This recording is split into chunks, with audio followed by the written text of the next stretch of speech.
Cooking is such a basic, crucial human skill to have because we all need to eat, obviously, and being able to cook your own food is often the cheapest, healthiest way to get your food. When information was not freely accessible, people would have a very small repertoire of dishes they'd make at home, so they would have 15 to 20 things that they make, and they would make them on a cycle because those were the things they were familiar with. Before the age of the internet, you learned recipes either by watching someone on TV doing it or probably a family member teaching it to you or close friends. It's actually the internet that has allowed people to take dishes like pho and take dishes like General Tso's chicken and make dishes that maybe they didn't even know that they could make at home.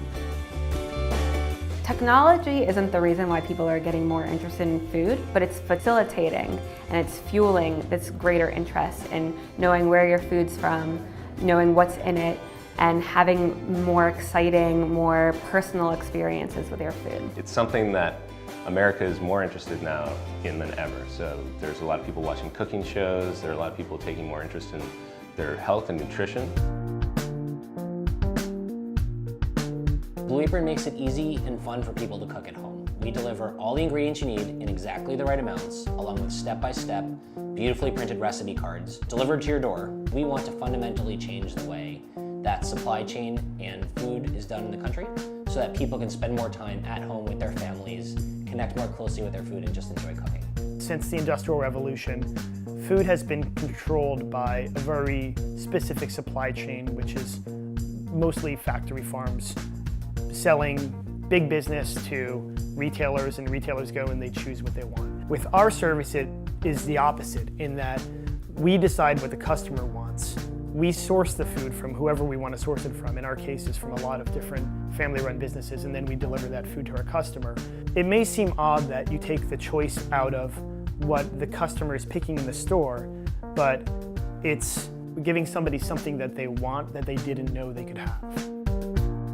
There's a couple of different things that are really transforming food. So one is just access to information. And that's pretty different because it's forcing companies to be more transparent about what they're putting in their food and about their production processes. Another thing that you have is the sharing economy, which is changing a lot. And I think that is probably going to have one of the greatest impacts on the industry.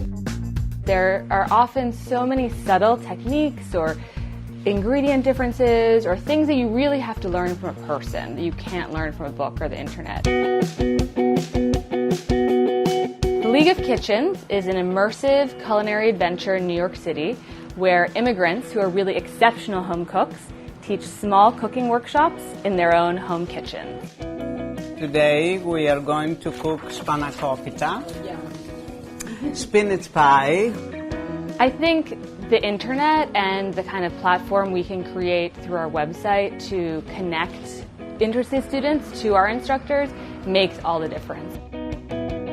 Being a guest in someone's home is often the best way to learn about a new culture. And so I think the fact that you're cooking within a domestic context really encourages people to want to go home and make these dishes themselves.